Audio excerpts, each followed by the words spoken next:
gentleman from Arizona seek recognition. Madam Chairman, I have an amendment at the desk.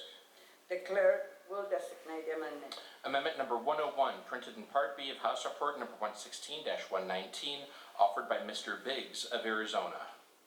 Pursuant to House Resolution 445, the gentleman from Arizona, Mr. Biggs, and a member opposed each will control 5 minutes. The chair recognizes the gentleman from Arizona. Madam Chair, I yield myself as much time as I may consume.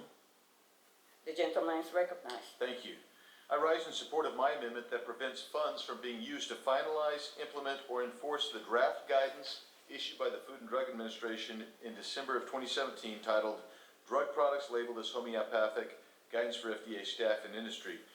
The 2017 draft guidance actually upends 3 decades of settled enforcement practice in homeopathy without a compelling reason or with no directive from Congress.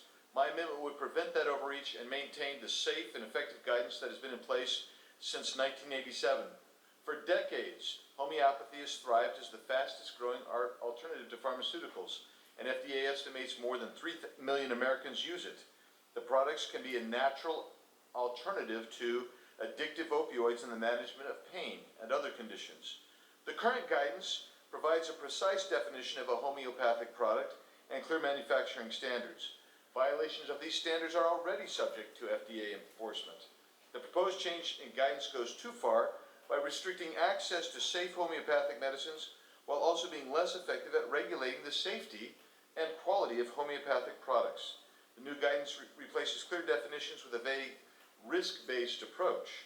By its own admission, the FDA failed to consult with consumers and those in the homeopathic community before they drafted this guidance. The result is a poorly worded document that does not do what it purports to do. Instead, this guidance covers all products labeled as homeopathic rather than distinguishing between those falsely labeled as homeopathic and those that are actually homeopathic medicines, which have already been proven to be safe and effective.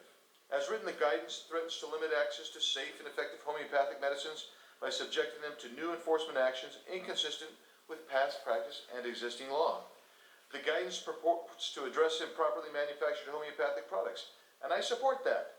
But the draft guidance drops the explicit manufacturing guidelines already contained in the existing guidance.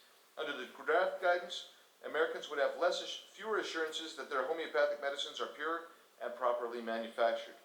The problems that FDA cites as reasons for introducing the draft guidance, falsely labeled products, and improperly manufactured products are actually better addressed under the current guidance.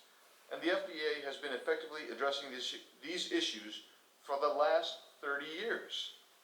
This draft guidance is an unnecessary regulatory overreach. And I urge all members to support this amendment, and I reserve the balance of my time. Gentleman reserves. Is any member claim time in opposition?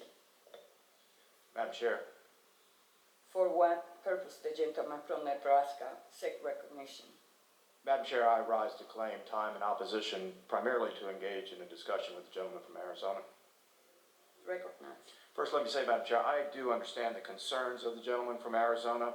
Here is the issue. The Food and Drug Administration is charged with the responsibility to ensure that persons seeking to be healed have both the right to try innovative products as well as the right to be protected from harm or any false claims.